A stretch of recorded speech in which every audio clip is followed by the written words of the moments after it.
পালিয়ে যাওয়া মেয়ের প্রতি বাবার চিঠি। মারি, শুরুটা কিভাবে করব বুঝে উঠতে পারছিলাম না। যেদিন তুই তোর মায়ের অস্তিত্ব ছেড়ে ভূমিষ্ঠ হয়েছিলি সেদিন থেকে তোকে মা বলে ডাকতে শুরু করলাম। তোকে মা ডাকতে গিয়ে নিজের মা হারানোর ব্যথা ভুলিয়ে গিয়েছিলাম। তোর মাকেও কোনোদিন মা ছাড়া অন্য নামে ডাকতে শুনিনি।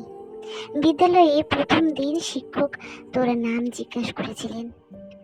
তোকে মা বলে ডাকতে ডাকতে তোর ডাক নামটাও ভুলে গিয়েছিলাম। আমি তোর নাম বলতে না পারায় সবাই আমাকে নিয়ে হাসতেছিল।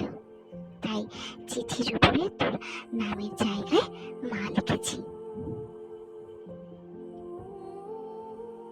হঠাৎ করে তুই এভাবে চলে যাবি আমি তা বুঝতেই পারিনি।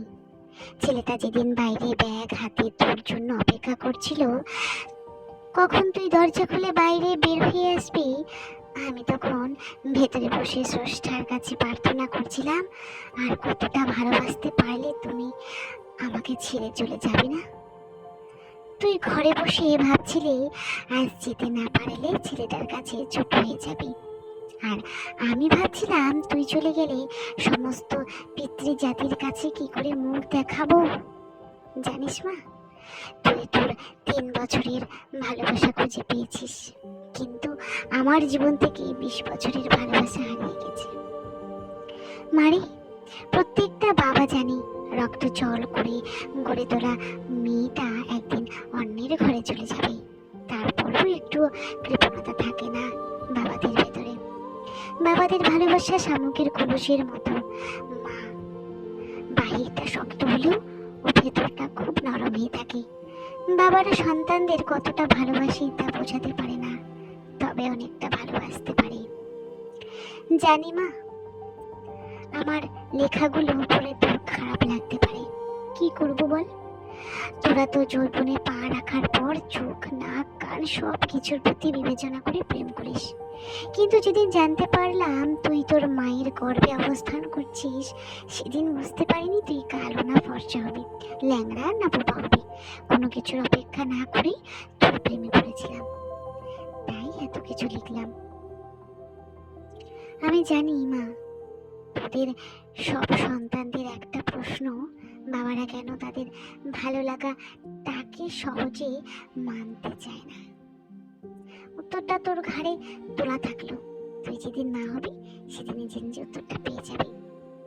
তোরা যখন একটা ছেলের হাত ধরে পালিয়ে যাস, তখন ওই ছেলে ছাড়া জীবনে আর কারো প্রয়োজন বোধ করিস না, কিন্তু একটা বাবা বুঝি তার জীবনে নিজের মেয়ের কতটা প্রয়োজন।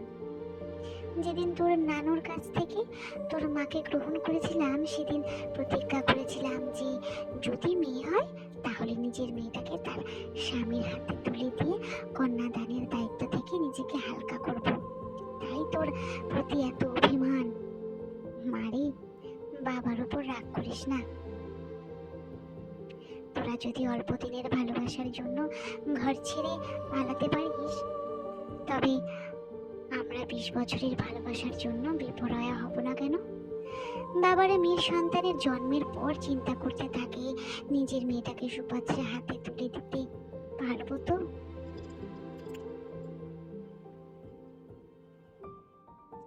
আর যৌবনে পা রাখার পর চিন্তা করে কেন প্রতারণার ফাঁদে পড়ে পালিয়ে যাবে না তো। তাই মেয়েদের প্রতি প্রত্যেকটা বাবার এতটা নজরদারি, যদি মন কাঁদে চলে আসিস, বুক পেতে দেব। হয়তো তোর মায়ের মতো তোকে পেটে ধরিনি, তবে পিঠে ধরার যন্ত্রণাটা সহ্য করতে পারছি না তোর জন্মদাতা